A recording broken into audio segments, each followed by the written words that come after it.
kiyya kana bira jirtanii fi qilleensarraan nu daawwattanis isiniin jechaa waan jabduudhaan deemnaa, waan ulfaattuun deemnaa, wanni quraana rabbii irraa jabduudha, ulfaattuun jirru khayrii addunyaa akhiraa ka irraa itti dalagatan jechuudha. Saniifuu inshaallah obboleessi keenya sheeyni keenya Sheekh Ibrahim rabbiin qur'aana kana waffaqee nullee akka isaa waliin qooda fudhannee deemnee qur'aana kana harka qalleeyyiidhaan geenyu nu godhuu isaatiif hedduu ni galatoonfanna inshaallah.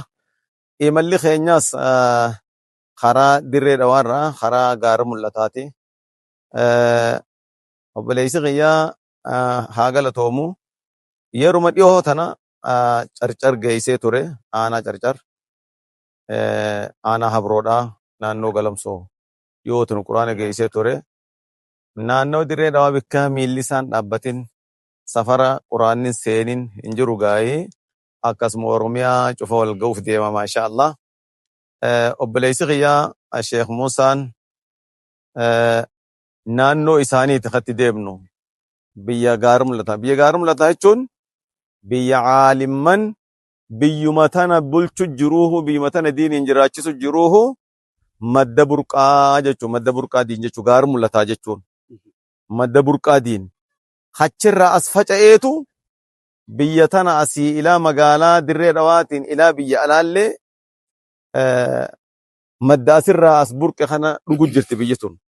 Biyyi tun biyya seenaa waan taateef jecha odoo qur'aana kana qur'aana qofaan hin ta'in obboleeyyan keenya ka muslimaa ulamaa'iin gurguddoon majalisa qaraa'isan gurguddoon rabbiin burqaa diin gaara mul'ataa waan godheef kitaaban adda addaattis ni haajaman, qur'aanatti haajaman, kitaabanitti haajaman.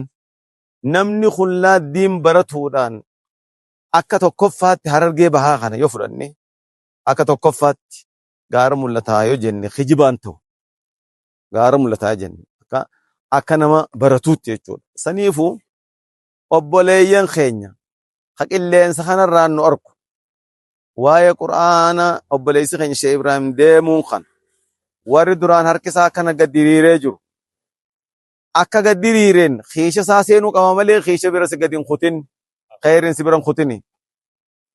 Quraanaaf as laadhu malee harka kee duwwaa kanan jiin. Inshaallah quraani tokkichaan ati bitte ilaa hanga quraani san bakka san irraa deemu hanga namtichi quraana qara'eesan quraani dhumuus namtichi quraana kitaaba keetirraa qara'eesan hanga asarri san dhaabbatutti sawaabni siif deema. Akkasumatti kitaabaas warroota kitaaban bitatu hin dandeenye jira. Kitaaban hadiisaa gurguddaa kan bitatu hin dandeenye jira. Yeroon ammaa maallaqni biyya teenyaa kun bu'aa irraa bahee jira. Saniifuu inshaallah warri sagalee tana dhageessan sagalee teenya tana sagalee gurratti qooytuu miti qalbitti sun qooytu rabbi isin haa godhu. Walumaanuu warra qooda irraa fudhatu nu haa godhu. Warra biyya keessaatiif warra biyya alaatis warri